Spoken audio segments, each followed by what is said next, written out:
When I learned they were making a Haunted Mansion movie, I was actually very excited because I actually have been to Disney World multiple times. I have ridden the Haunted Mansion ride, so I'm a big fan of that attraction. And when I heard they were making a film about it, I was like, oh, it's going to be fun because the attraction itself is such a fun type of like scary movie. I think it's very well done. I think it's very fun. And I was expecting that vibe from the film. Even if the film wasn't going to be like a masterpiece story-wise or script-wise, if I could have fun with it, that's all I wanted. It would just be a fun film. This is not the first time that Disney has actually turned a attraction in their parks into a movie. Most notably, you might remember this little series called Pirates of the Caribbean that was based on the ride at Disney. And like last year or like 2 years ago, Jungle Cruise by them was released. I will say, in the terms of like all their attraction-based films, this is nowhere near the heights of the Pirates of the Caribbean films. Those films are still incredible films. I think they are on a like level on its own. So it's not as good as those films, but it's also nowhere near as bad as Jungle Cruise. I personally had such a fun time with this film, and I think you guys will as well.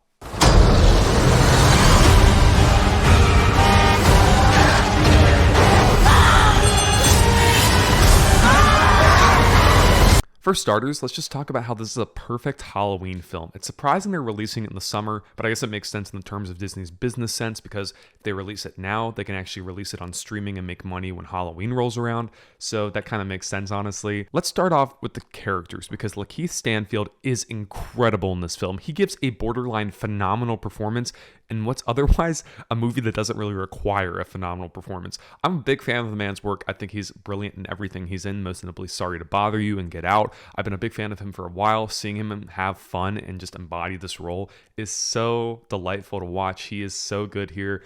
He's just equally the best part of this film probably. He gives a all-in performance. He doesn't like shy away from going all in, and I'll get to it a little bit later, but he gives an emotional depth to his character that I really appreciated. The rest of the cast is also great. Rosario Dawson is very charming and charismatic. Owen Wilson as a zany priest is so off-putting yet funny. Danny DeVito steals every scene he's in as a crazy college professor, and Tiffany Haddish is equally as charming and fun. They all have their moments to shine. Everyone is equally as funny in this film. No one overpowers another person comedically. They all have their moments to shine. They're all very funny and they are all very well cast. But I think the cast member that deserves the most recognition is Jared Leto. I'm not going to reveal what character he plays because that's kind of a spoiler and I'd like to keep my review spoiler free. All you have to know is Jared Leto plays a character in this that is very on brand for what Jared Leto usually plays. Like, this is like, if you ask me like, do you think Jared Leto should be casted as a character? I would say, yeah, because it just seems like something he would be willing to do, if that makes sense. Because Jared Leto picks some weird roles because I think he's kind of an interesting dude. So this kind of just fits his filmography. Like when it popped up in the end credits that he played that character, I'm like, that makes sense. The antagonist of this film is eerie and super well designed. He is a very present threat to the characters. It's not like a movie that plays it safe where you feel like there's no real stakes. There are stakes here. The antagonist of this film is so well done, so well realized. He's threatening. He's very threatening. Every time he's like, even when he's not on screen, you can feel that kind of threat overpowering the characters, and it's very well done. The mansion design is so cool and eerie. I love all the paintings, all the sculptures, all the room designs. I think it's very well realized. The action sequences are fun and great. They are zany. They kind of capture that Pirates of the Caribbean-esque feel to them, where they blend comedy and action very well. The characters are all very well realized. The comedic moments are fun, most notably done by all the cast members. They bring them to life so vividly and fully, and they are so much fun to watch. And it's surprisingly emotional in its exploration of grief and loss. It hits in all the right ways. It's very effective emotionally in the ending, particularly the ending. There was a very emotional hook throughout the film that kind of just like hit in the end, and it really just made you step back and go, wow, that was actually surprisingly well accomplished. Also, it has a great New Orleans influenced stylized music soundtrack. It was very jazz influenced. It was very vibrant and loud and just very fun.